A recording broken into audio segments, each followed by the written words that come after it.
From perfect dodging, to parrying, to intro and outro skills, Wuthering Waves has a pretty complex combat system.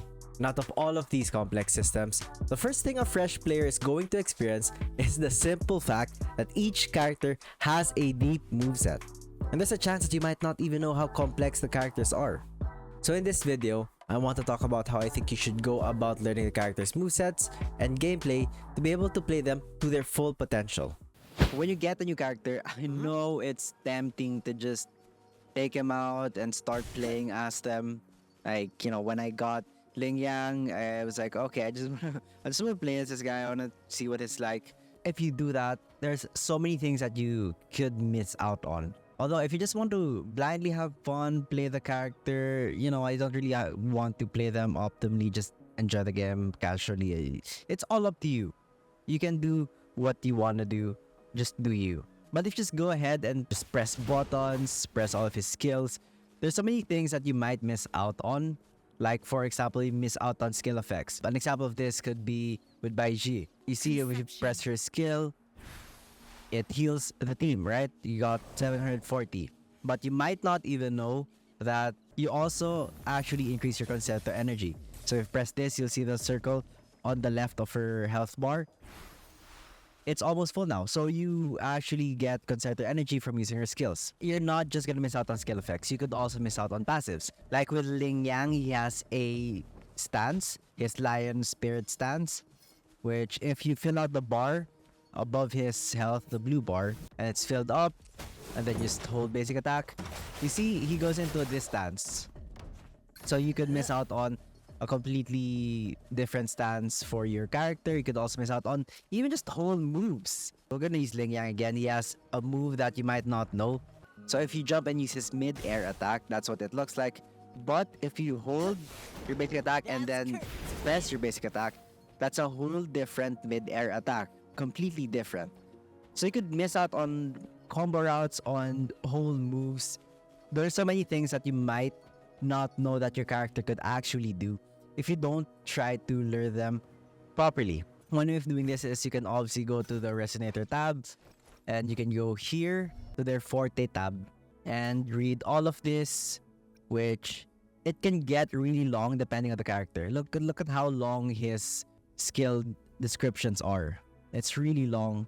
Some characters have even longer ones, so it can get overwhelming. So the best way of doing this, in case you missed it, because there's a chance that you might not even know that this is part of the game. If you go to the guidebook, go here and then go down a couple of tabs to Path of Growth.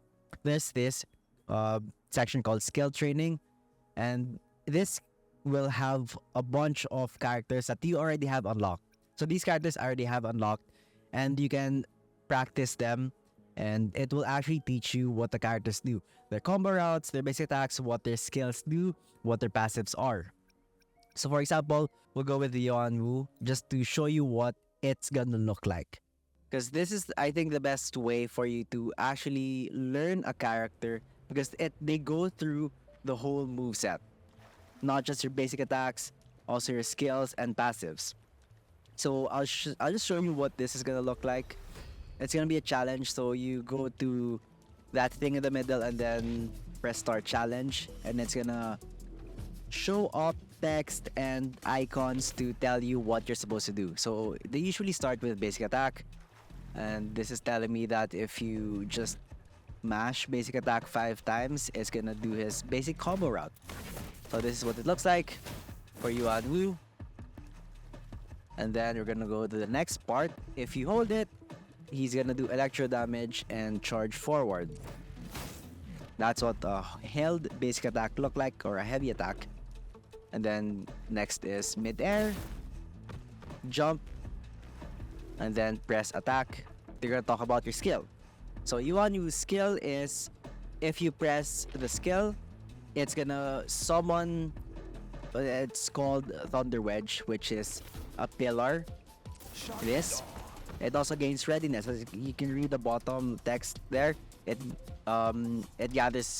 increases your readiness bar, which is the purple bar above his health. And then just make sure to read all throughout the texts So when you want to summon a Thunder Wedge with skill, you form a Thunder Pool, and then when this is the problem though. I think if you're playing on mobile, this doesn't really happen, but the text gets cut off. If you're on phone, I think you're able to scroll down. So whenever that happens, just follow the icons at the top. So it's telling me to press skill and then just do basic attack combos, because when you do that, when you attack while the wedge is out, while the pillar is out, it triggers electric damage or electro damage to the enemy.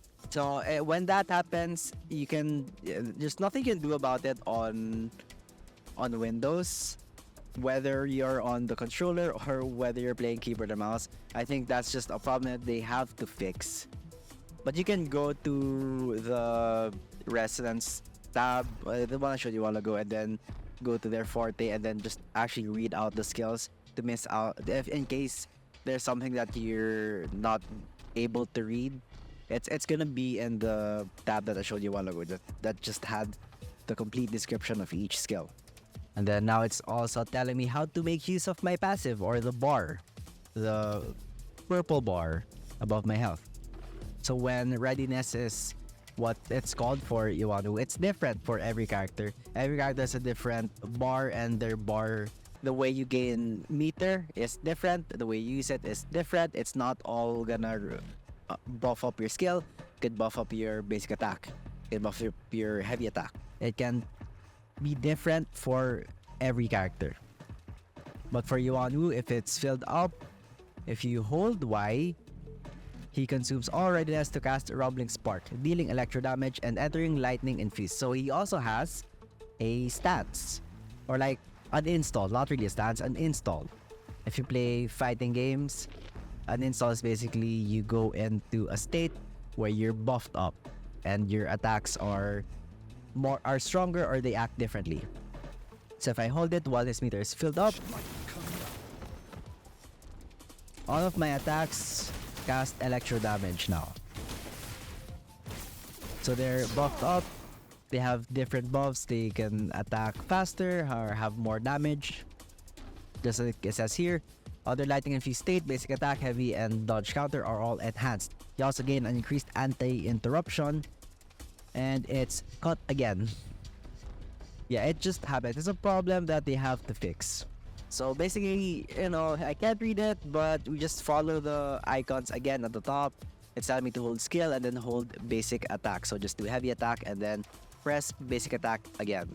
So hold skill, go into this state, hold basic attack, and then press auto attack. I think I did it too slow. I'll do it again. Okay, wait. No, I think you have to hold it, right? It's telling me to hold it. So Yuanu's Resistance Liberation provides you basically go directly into Lightning Infused for all characters of the team on the nearby team. So I guess that means your whole team. And then you now deal additional extra damage for all of your attacks. Resistance is futile. Boom. So that is that. So the problem with this is it's not fully complete. It does explain a lot about the character, and it's more than enough for you to actually have a good understanding of how to play the character. But it's not complete because one, it doesn't show your intro and outro skills. They don't explain it.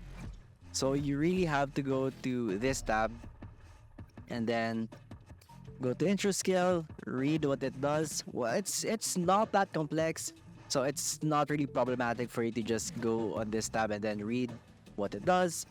Your outro skill is also pretty short. Every character, I think it's mostly just one paragraph for your intro and outro skills. I don't know if there's a character with a 2-paragraph intro and outro skill. And it's also sometimes not complete because, as you saw a while ago, it didn't explain the Lightning Infused state. So if you go to this tab and go to Forte Circuit and then scroll down, it actually discusses how each attack is buffed. It briefly mentioned that your basic heavy and dodge counters are buffed when you're in Lightning and Feast, but they didn't really talk about how buffed or what's different when you're Lightning and Feast. So if you go here and then read this, it says here when Yuanwu is in this state, your basic attacks hits enemy in a larger range, so you have more range for basic attacks and depletes enemy vibration strength faster. Heavy attacks have a faster attack speed, also deplete enemy vibration faster. Dodge counters also increase attack speed, and then the same enemy vibration depletion. If you use basic attack within 3 seconds after casting a heavy attack or a successful counterattack, you cast a Thunder Weaver. So you are able to get access to a new move, which the game did show a while ago. After you go into Lightning Fuse, you hold heavy attack and then you press attack immediately after that. It shows it to you, but it doesn't really explain it. So sometimes you actually have to go to the Forte tab of the character, read up on things because sometimes it's not complete and you don't really learn everything that the character has. When you're actually done with skill training, you have more or less a good grasp of your character's playstyle, their moveset, their game plan, how you're supposed to play with a character. Your learning doesn't really stop there. So the more you use a character, the more you learn about them. Because there are things that you're not gonna immediately understand or they're not gonna immediately know. Like for example, Mortefi, he has a resonance skill, which if you use it, he does that attack and you gain part of your red meter. When you fill up the meter, which you can also fill up by just spamming basic attack, it changes his skill, his resonance skill, to this one. So that's different. That's different from this one, right? You see, those are the same button, you press resonance skill, but it's different depending on how much meter he has. And that is explained in skill training. But what skill training and what the menu with the Forte tab doesn't explain is the fact that if you have enough red meter, like you see it's almost full but not full, if you press his resonance skill and then it buffs up to the secondary resonance skill, right, where there's like a dragon that pops up, it immediately resets your skill. So instead of going on cooldown, you can immediately start using the buffed up resonance skill. So if I press resonance skill right now, I can immediately press it again and it uses the buffed up meter. So it doesn't go into a cooldown. So things like those. There's things like those that you don't fully know right away from reading all of their Forte from the menu and just from doing skill training. You actually do learn more the more you play the character. So don't expect to have a full grasp of the character just because you went to skill training or just because you read every single part of their skill descriptions. That is generally the way that I would suggest you to go about learning a character, because this game gets pretty deep. The combat is deep for this game, especially if you compare it to other games of the similar genre. Other gacha games that are combat based or action based gacha games. This is one of the more deep, complex combat systems. I think it's very important that you actually go through the steps of trying to learn the character so that you don't miss out. Because there are some things that you might miss out on that are pretty cool for the characters. So if you like that, please, I would really appreciate it if you left a like and comment down below what you feel about the game's combat system. The game has been out for quite a while. And one of the biggest things of the game is its combat system, and that's what I love about the game. So I don't know what you feel about it. A lot of you are new viewers, so I'd really appreciate it if you subscribed, if you like my content and want to see more of these. Help me reach. Right now, we're at 360, so I'm hoping 400 and then 500 for the YouTube partner eligibility. Let me know what you want to see in the future. I'm thinking of doing solo boss fights, like a solo character taking on a boss without like 2 other party members. And yeah, maybe more guides in the future. That's it. Thank you so much. Till next time. Peace. Bye bye.